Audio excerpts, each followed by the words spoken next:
Gulong-gulo nga si Annalyn dahil hindi niya alam ang dahilan ng kanyang nanay kung bakit gusto nitong mag-resign siya sa Apex Medical Center. Kaya pinagsabihan siya ni Chrome kung bakit hindi nito bigyan ng dahilan si Annalyn kung bakit nga gusto niya itong paalisin sa Apex. Ayon naman kay Lynette na ginagawa niya ito para sa kapakanan ni Annalyn dahil ayaw niyang madamay pa ito sa gulo.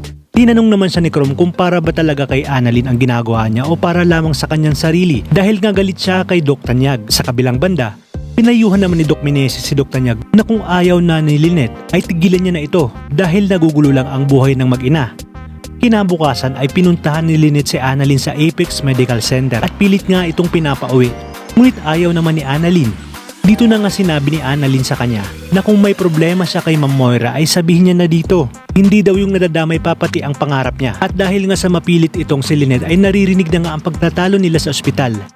Nilapitan nga sila ni Dr. Enriquez at iginiit ni Lynette kay Dr. Enriquez na isasama niya si Annalyn at magre-resign na siya.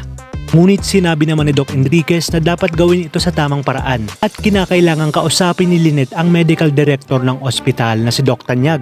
Pero ipinipilit pa rin ni Lynette na wala siyang ibang kakausapin kundi ang anak niya. At dahil sa nagkakagulo na sa ospital ay napansin na ito ni Doc Tanyag. Ngunit hindi niya inaasahang makita niyang sinasabi ni Lynette na anak niya si Annalyn.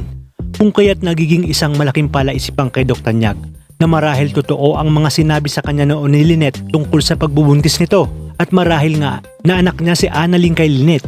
Dito na kaya gagawa ng paraan si Doc Tanyag para makumpirma kung talagang anak niya si Annalyn sa pamamagitan ng DNA test? Yan ang mga dapat nating pakaabangan sa mas umiinit pang tagpo dito lang sa Abot Kamay na Pangarap.